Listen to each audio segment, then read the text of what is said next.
ఆచార్య నమస్కారం. నమస్తే. మీరు ముందే చెప్పారు కదా, మీరు రెడీ అవ్వడానికి కిందికి రాజీలు ఏర్పాటు చేశాను, మీరు అక్కడికి వెళ్ళొచ్చు. ఓకే పదండ్రా. సరే అన్న.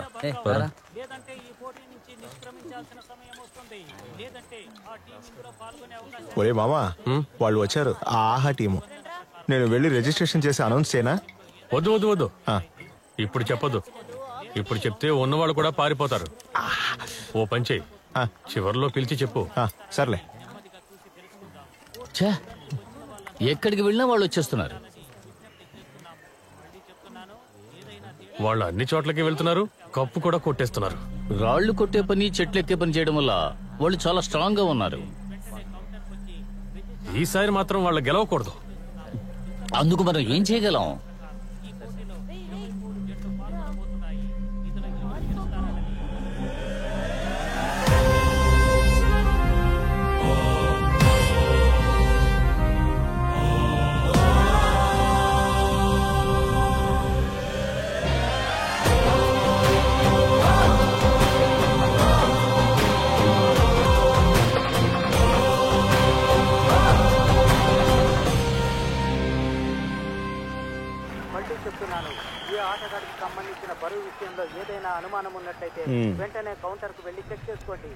మనమే ఇక్కడ నంబర్ 1 టీం.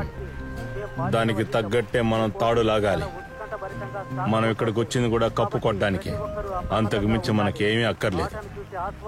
ఇది ఈ సీజన్ లో జరిగే చివరి పోటీ. ఇందులో కూడా మనమే గెలిచామంటే ఈ సీజన్ లో అన్ని మ్యాచ్లు గెలిచిన టీం మందవుతుంది.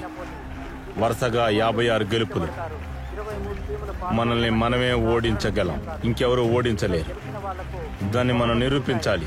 ఆ తర్వాత మీకెప్పుడు చెప్పే మాట ఇప్పుడు చెప్తున్నాను, ఒక అంగుళం తాడును వదలడం కంటే చావడమే మేలు. ఇప్పుడు పాల్గొనబోతున్న వాళ్ళకి చప్పట్లతో ఆహ్వానం పలకండి. ఇప్పుడు 2 టీంలు రంగంలోకి దిగాయి. ఇప్పుడు సంకమై జట్టు వస్తోంది, వారికి కూడా ఆహ్వానం పలకండి.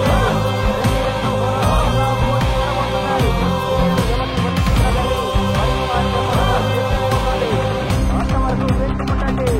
రసవత్తరంగా సాగబోతోంది. 2 టీముల్లో హేమహైమి లాంటి వ్యక్తులున్నారు. ఎటువంటి టీంతోనైనా సరే ఎదుర్కొని చాణిక్యంగా, నైపుణ్యంగా విజయం సాధించగల హేమహేమీలున్నారు. ఇప్పుడు ఈ విజయం ఎవరిని వరిస్తుందన్నది చూసి తెలుసుకుందాం. రండి, విజయం కోసం పరితపించే టీం ఇప్పుడు గెలుస్తుందా లేదా అన్నది వేచి చూద్దాం. మరొక వైపు అలా కోటయం. 2 వైపులా అద్భుతమైన ఆటగాళ్లు ఉన్నారు. పోటీ మొదలైతే ఉత్కంఠంగా సాగుతోంది. చూడండి, గెలిచిపోతుంది.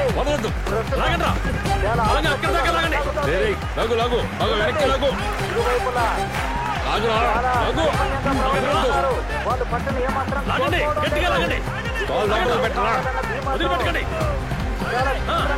చేస్తున్నారు. వాళ్ళ పట్టుదల చూస్తుంటే చాలా ముచ్చటేస్తుంది. ఇందులో సమదేనన్న భావనతో వాళ్ళు ఉన్నారు.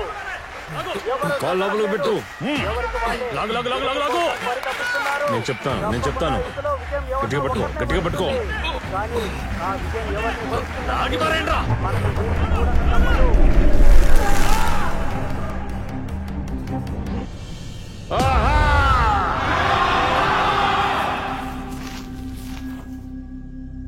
రే ఏంట్రా చూపు, పోరా.